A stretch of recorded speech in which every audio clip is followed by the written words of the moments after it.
Big news! Conservative Party leader Pierre Poilievre just now announced that he will reverse Trudeau's capital gains tax hike. Now that comes after massive opposition from Canadians towards Trudeau's capital gains tax hikes. Canadians fed up, saying enough is enough, stop raising taxes, it's time to cut spending. Now Mr. Poilievre, he is right to reverse Trudeau's capital gains tax hike because that capital gains tax hike is an attack on Canadian doctors, Canadian tech entrepreneurs, Canadian small businesses, and Canadians who are trying to save for their retirements. The capital gains tax hike is a massive blow to Canada's economy that we can't afford, especially now. It'll make it harder for Canadian businesses to succeed, for Canada to attract investment, and for Canadian workers to find jobs.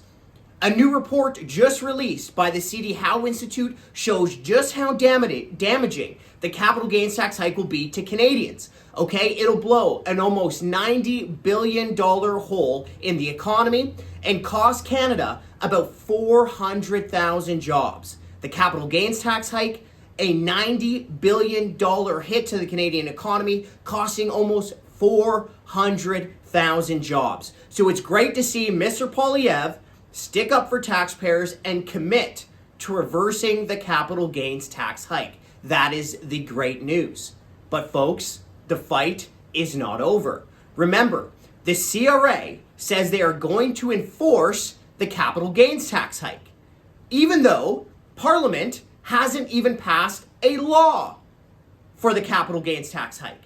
So your elected representatives, they haven't passed a law for the capital gains tax hike, yet the CRA is still going to take more money from Canadians' pockets. Folks, whatever happened to no taxation without representation? So we have to keep fighting back against this undemocratic capital gains tax hike. So to recap, great news, Mr. Poilievre has committed to reversing the capital gains tax hike, but there is much more fight left because right now we have to push back against the unelected CRA bureaucrats taking more money from Canadians with the undemocratic capital gains tax hike. If you're ready to join the taxpayer army fighting back, head over to taxpayer.com, sign the petition, reverse the capital gains tax hike.